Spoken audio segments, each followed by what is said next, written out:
Once again, thank you all for tuning in and listening today. I am so excited to welcome Manu to the stage. So thank you for being here. How are you today? Thank you, Sean. I'm so excited to chat with you. I'm great, doing good day, having a good day. How about you? It is good. It is sunny in Vancouver, which is such a blessing when that happens. So Yes. my mood is is amazing. It's also sunny here in Atlanta, and I have a boxer on my feet. Like, how good can it be? Like, my new puppy is just sleeping here. Oh, I love it.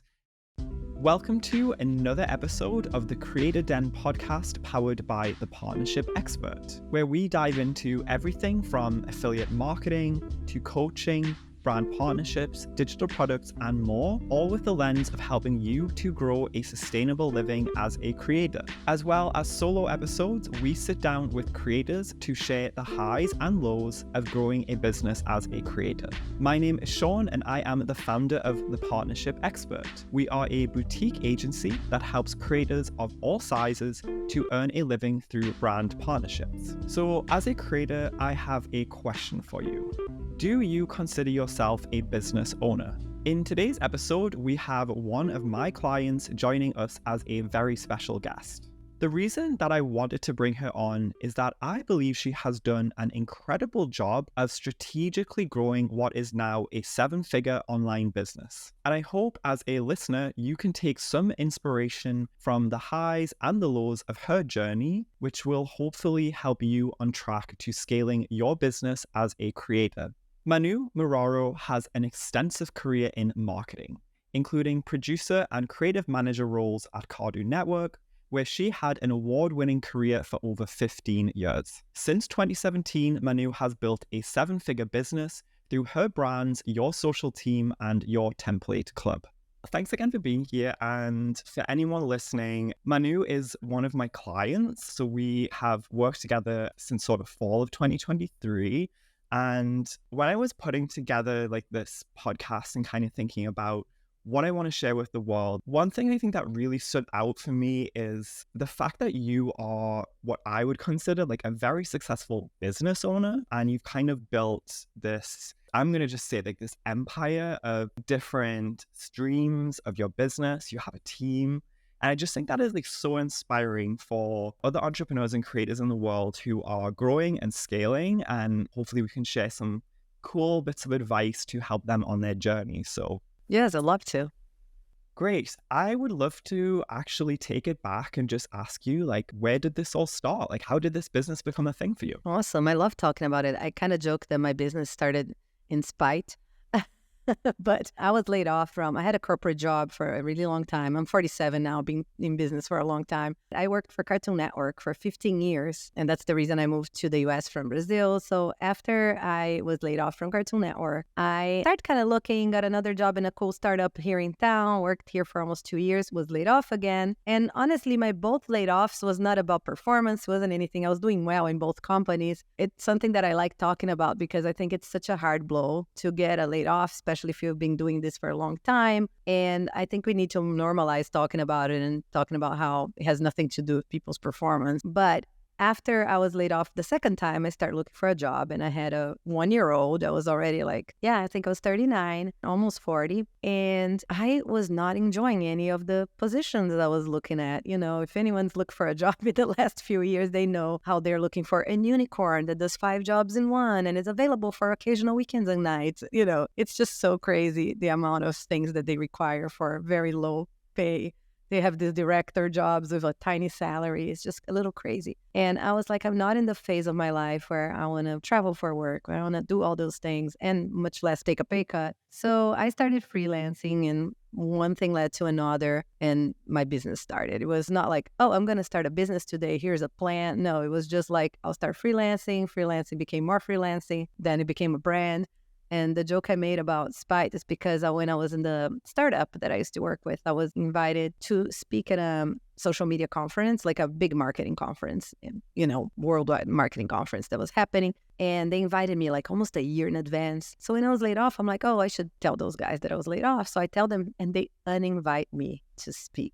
And they're like, oh, sorry, if you're not associated with the brand, we can have you as a speaker. And that was the part of my business that started in spite because I started throwing my own events. And only have like women that are not associated with any brands and have their own small, tiny businesses speak, because I feel like they know more than anyone that is connected to a big organization. You know, I certainly know more today than I was able to learn inside of that environment. No hate to corporate environments. I think it can be great if you have a job you love or work with a team you love. But, you know, in my case, I was like, hey, I don't need those big name corporation conference people. So cuts to today, I've thrown like 6 conferences already and just had hundreds of women speak. That's incredible. I think folks know this, but I share this journey the same as you, that I went through a layoff. And again, it is most of the time nothing to do with who you are as a person, your performance. It's just something that big businesses do. But it's so cool to be able to take that and then turn it into something new. And I think like you just mentioned, you were like, hey, I'm just going to freelance. And then it evolved into what it became. And then you got that inspiration in different ways to try new things and start new things, which is something I share. And I encourage anyone out there, if you're thinking, I don't know what to do next, like try something out, see if it sticks. Yeah. If it doesn't stick, try something else. I always tell people, like, try to go small. You know, some people are like, I want to create this digital course about so and so.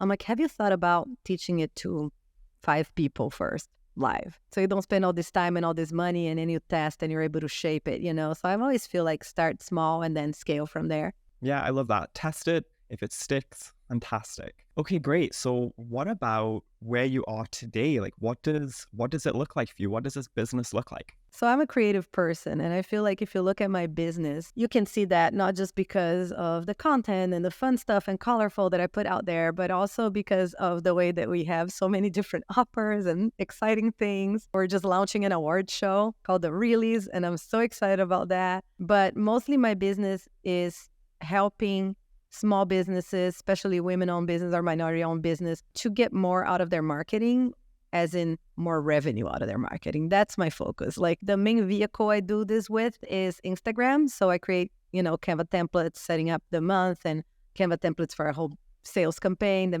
helps people make more revenue and things like that. I do have a teaching side to my business. We have a small coaching membership that is more like a pick your brain type of membership, and it's low price, so we can accompany these people for as long as they need us. We have every now and then some classes. I've been doing online conferences. This year we're switching to award show. I feel like there's a lot of really good online conferences these days, even free conferences, which is what we're doing.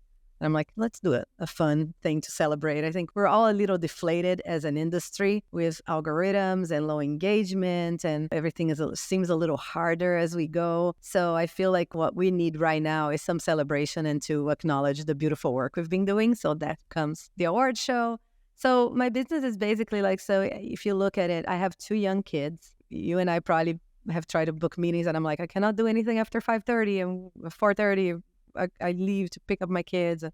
So I usually leave the office pretty early, but sometimes I honestly still have to make it up for it at night a little bit. I have some strong boundaries, which are like, I don't take work to travel somewhere that's going to be taking me days. I mean, not that I'll never do it, but I'm super choosy if I do any, because my kids and my family is my priority right now. Like I much rather hang out with them the little time I have that they're not in school and I'm not at work, as opposed to some random city for a conference for an industry that I'm not even an expert in. So I have that control and those boundaries pretty set up. But we have, like you said, I have a team, but my team, I like keeping it really small. I try to make it bigger at one point. I've never had any full-time employees, 7 years in business, all contractors, but we've tested different things, right? We do everything, and then we get a lot of people to do all these things. At one point, I had like 12, 13 contractors doing different things. But I started to shift that into make it as lean as possible. I still hire people all the time for small contracts and specific things, like you and I work on the brand partnership side, which I do a little bit of. And it's great to have you to take care of that for me. I probably wouldn't be doing it otherwise. But I still operate like that. And we still have maybe 5 or 6 people that are touching the brand. But on the day-to-day, we only have me as a full-time. My husband does all the contracts and Facebook ads. Like you talk to him, he does make sure everybody gets paid. And then we have Melody and Amber, who are both contractors. One is a content director, and she does 30 hours a week with us. So that's 3/4 of her time, right? Technically. And then we have Mel, who's my online business manager, and she's been doing this with me here for 5 years now. So she is incredible. She's in charge of all my launches, and she just does all the systems and all the things that my creative brain cannot even, you know?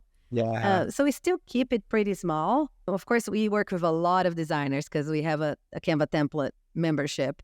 Our content membership is a little broader than Canva templates only, but we hire lots of people per project, like lots of designers. But, the team itself, I love keeping it small because I'm not a manager at heart. I'm a creative at heart. And the moment I'm just giving more tasks to people and figuring out what's going on, like I'm not having fun.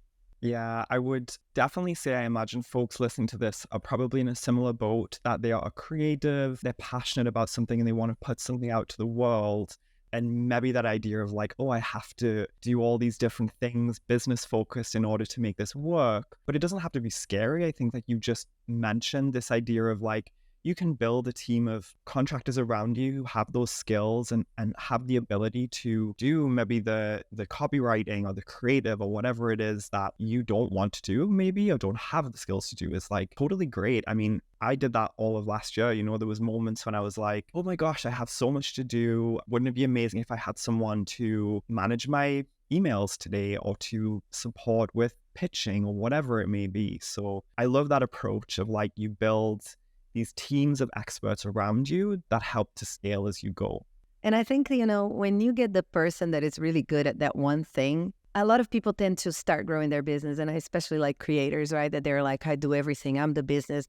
No one can answer my DMs for me. It's going to be inauthentic. It's not. You're a business. People understand you're a business. They're not thinking you're just doing this for fun. So it's totally okay to have support, as you should have support. But also sometimes like people start growing their business or growing their creator business, they feel like they're like, I don't have all this budget to spend. It's scary to pay people or whatever. I'm going to get like an intern, or I'm going to get like an assistant, and nothing wrong with interns and assistants if you know how to, manage them. But I would say that you are trying to still do the job that you're not qualified to do when you get an intern or an assistant. So I think virtual assistants are amazing. It's like best thing since sliced bread, right? Like they get into your business, they get the job done, and it's the tasks, and that's okay. But I think if you are looking for something specific, like if I was looking for a content director because at one point I'm like, I need people that can do what I do. I can't be the only one in the business doing this major thing. I had cancer last year. Like I was out a lot, step to surgery. Like I was out a lot last year. I didn't even step foot in this office for months. If I didn't have someone that knew how to do the things I do, I would be in deep trouble. And that's not the time to be like, oh, what happened? And you just drop the ball completely. And then maybe this business is your livelihood, and that's you pay your bills, and you're not doing it because you just can't.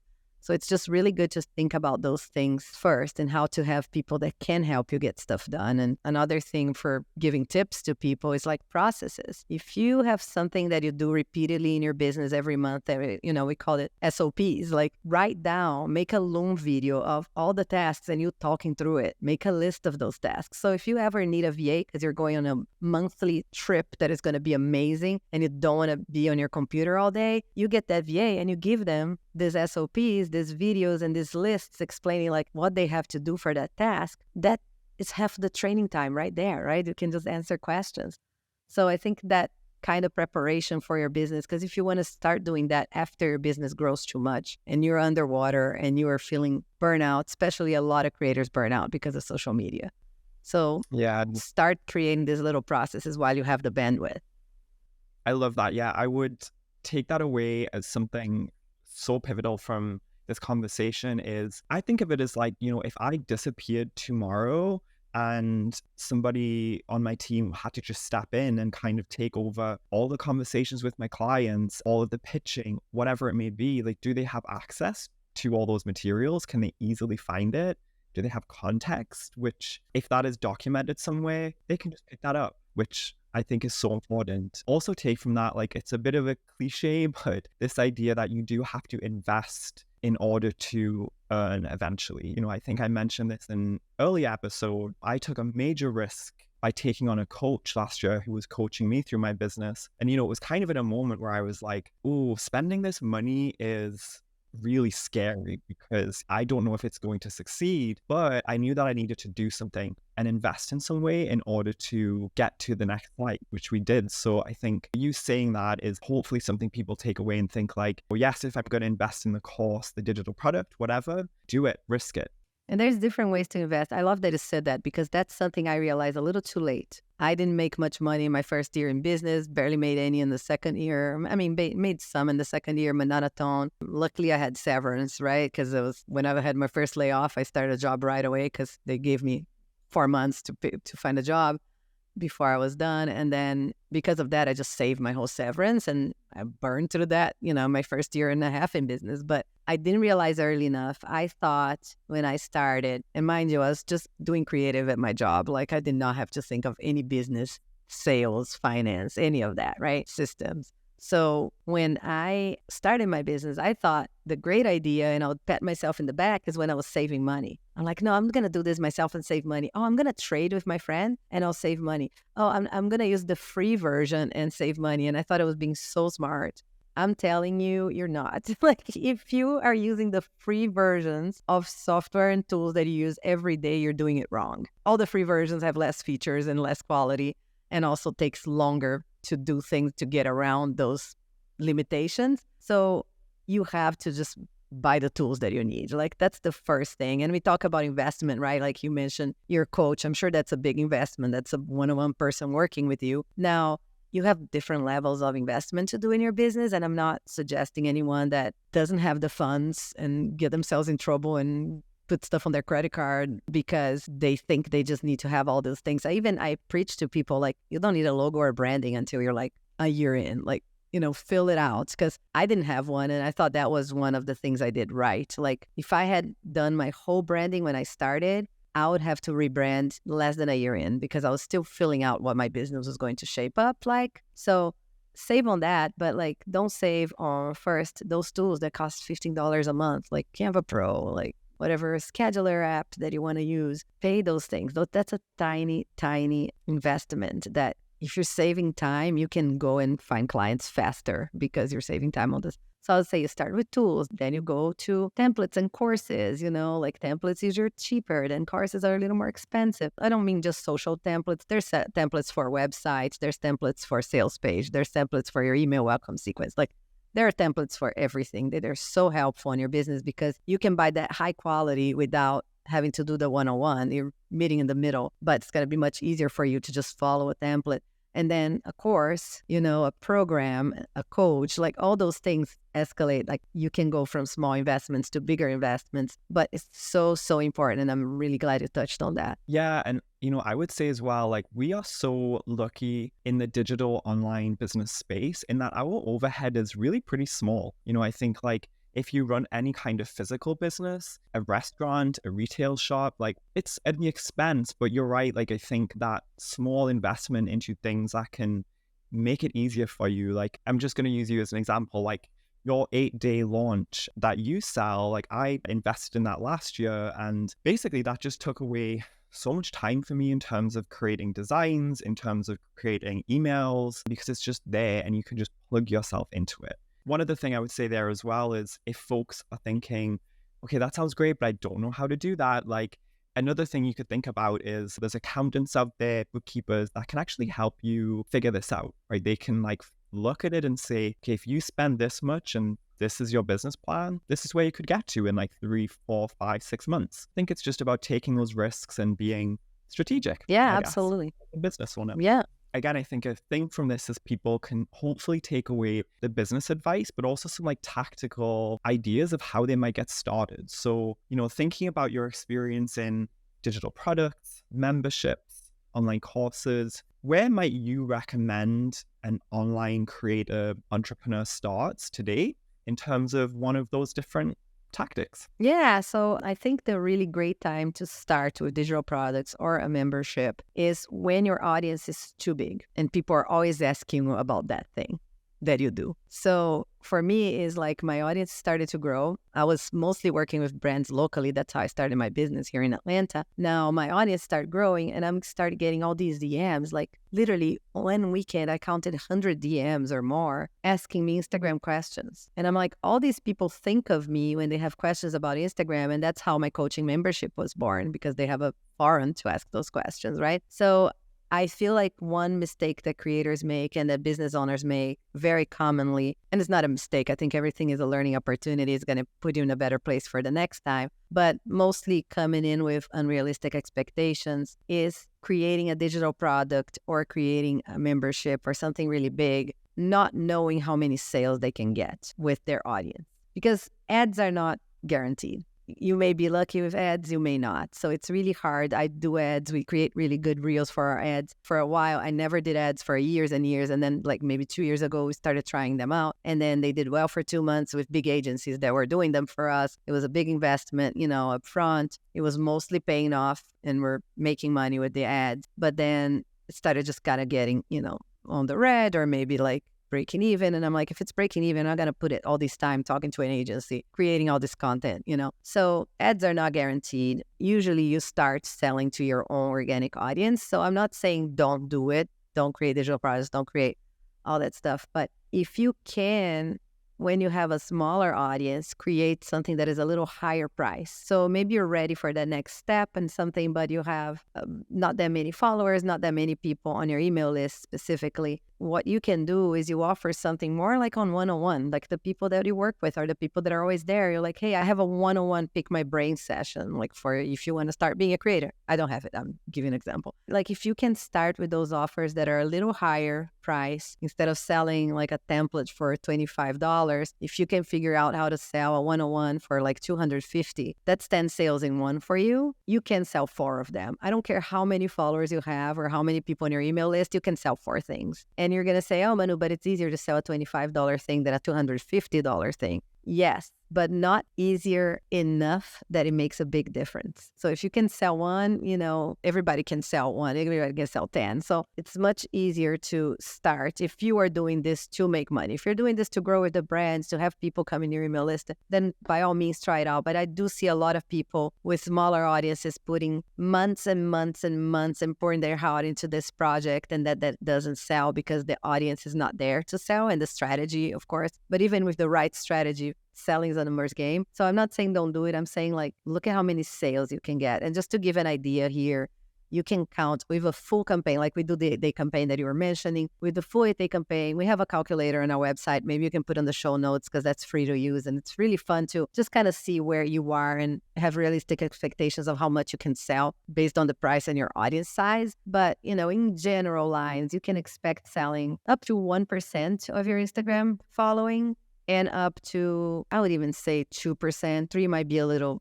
dated. I think it's more like 2% today of your email list. So that to think, if you have 400 people in your email list, you can expect to sell like 2 or 4, you know what I mean? So that's something to if you come in with that knowledge, then you know exactly what you're doing and you know how much effort you can put into this, right? Another thing is if you have this idea, you don't need to create it and then try to sell it. You can pre-sell it and make sure you sell it so you can create.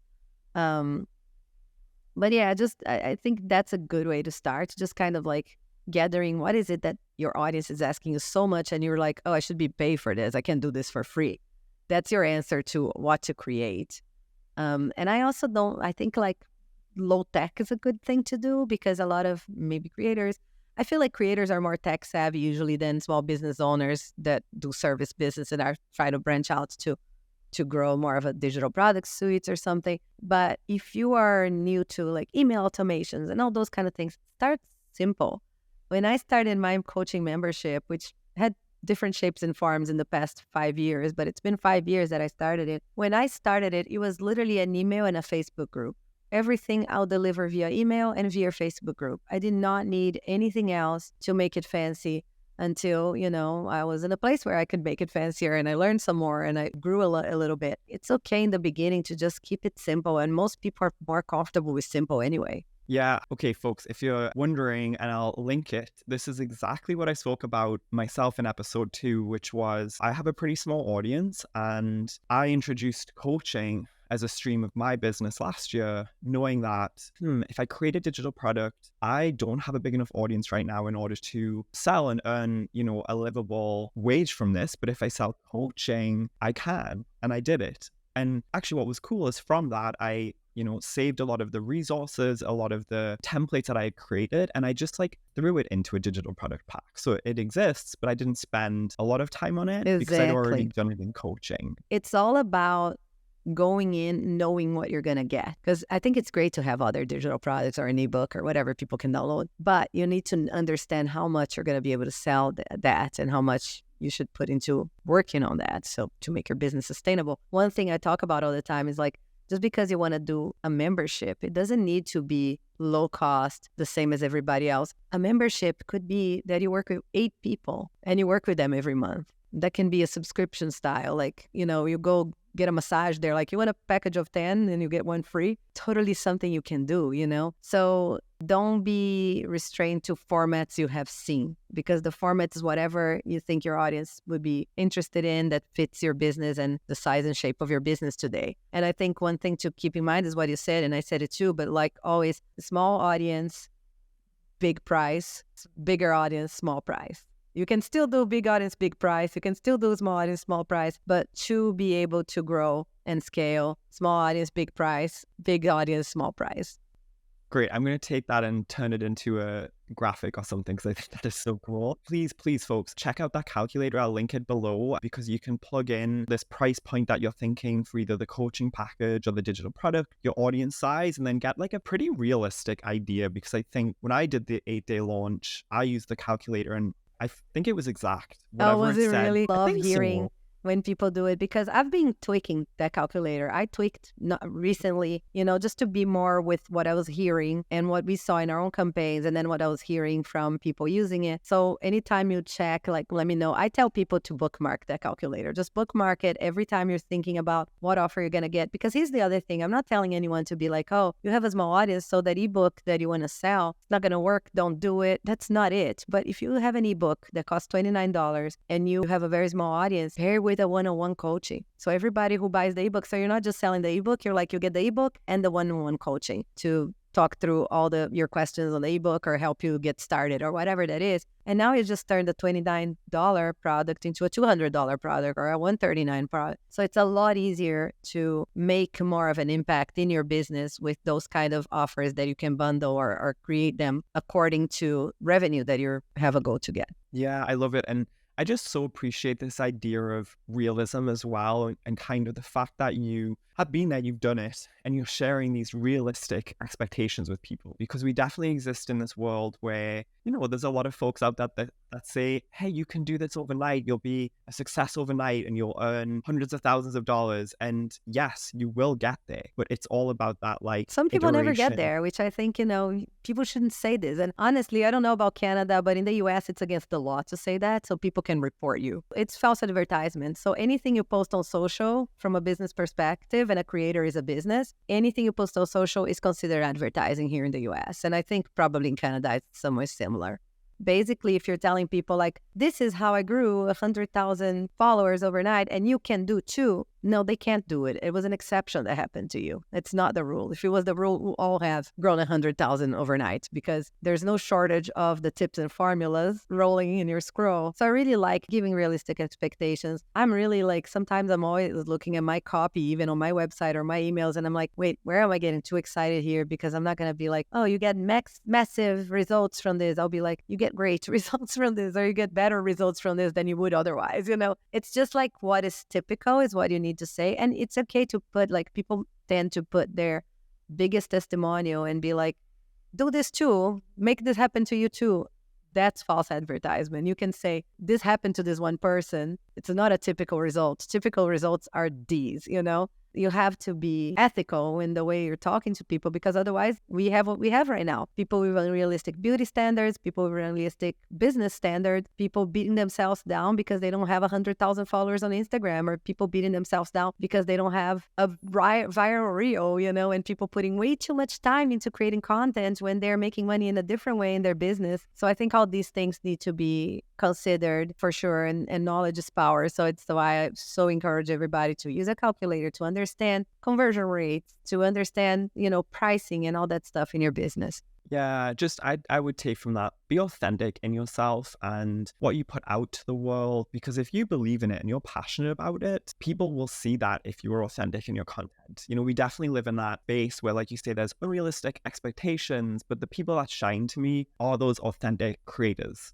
that are just like, hey, this is who I am and this is what I'm doing, this is what I'm creating, and that will shine, which I think is inspiring. If you're comfortable with sharing, is there any challenges that you faced on this journey or anything that you overcame to kind of take you where you are now? Yes, daily. I mean, it's always. For the first year, I would be waking up at night and being like, I need to look for a job. So that feeling is normal, that gut punch, and you're like, And I'm not one to say, stick to it, don't give up. I hate that phrase. I always have, like, absolutely give up if it's not good for your mental health and it's not good for your family life and for your expenses. Like, if it's not good financially to you after a while and you're getting in debt, get out of it before you get yourself in more debt. Like, absolutely get a day job, get something else to do.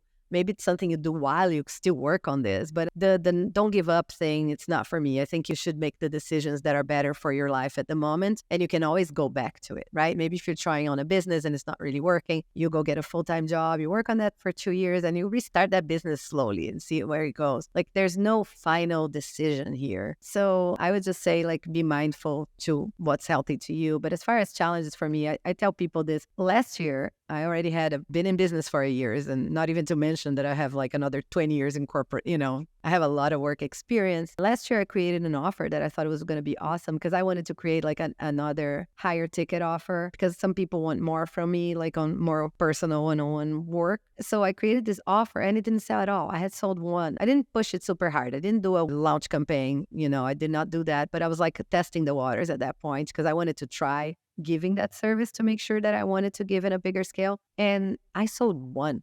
And it was several times telling people, I have 100,000 people in my Instagram. I have 30,000 people in my email. At that time it was a little less, but it was not that much less. And I sold one. So if you're not selling a bunch, it happens to everybody. I think one thing too, we have this comparison culture. You're looking at someone and you're like, oh, I don't know what they go through. I did a post the other day. I'm like, one day when I don't have cancer, lice, or jury duty, it's all over for you bitches. Because we go through so much behind the scenes. Like, all these are challenging. Of course, last year was the biggest challenge I had in my life and in my business, which is having to be treating cancer for a year. And I had breast cancer. I'm doing great right now. And we caught it early, but I had 2 surgeries. I had 30 days of radiation. I'm still on drugs that make me a little weird, forgetful. And there's always challenges. I think sometimes we romanticize other people's business, especially if they have a bigger audience, or they look good, or they look on top of their game, their content looks good. It's like the tip of the iceberg. You don't see anything else that is going on there. And some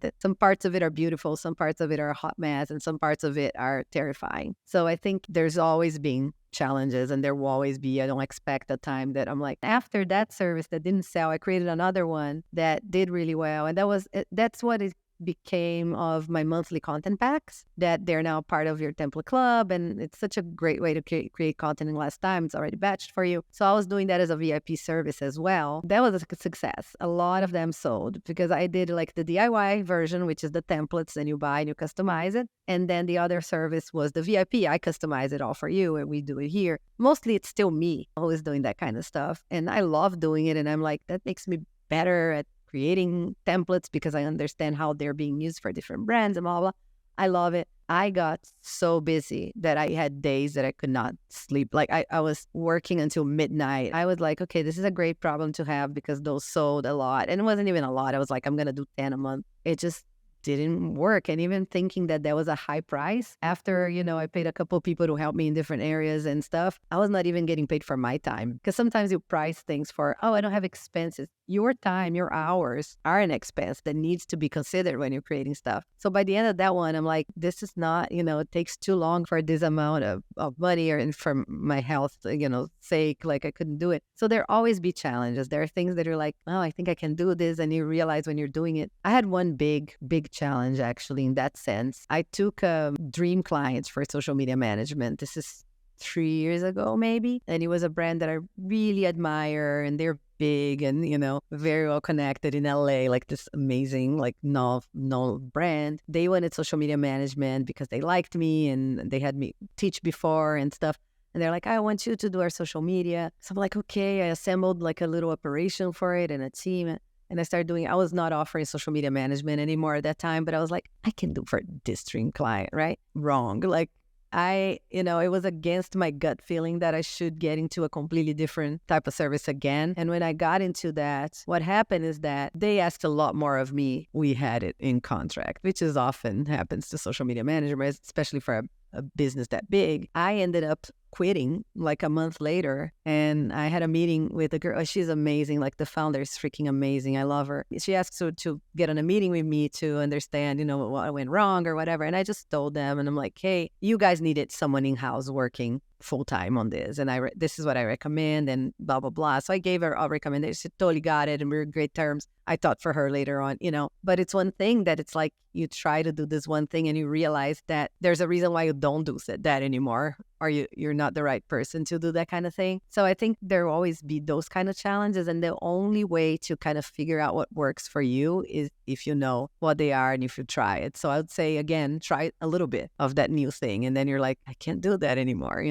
I love that. There you go, folks. I think take away from this, we are all human beings. We're not perfect. Things don't work out. And I think that's common. That's normal. If anything, the opposite of being perfect all the time is a weird thing that it's not something that we share. So I so appreciate that you shared that personal kind of moment of it, that you are a human and we work through these things and we get through and we just go with the flow. I guess that's like what I'm doing. I'm going with the flow. And that's the beauty of a small business, because in our big corporate jobs or a big company, you just keep doing that same thing over and over again, and you go a little like 10% out of that and you're being super crazy and creative.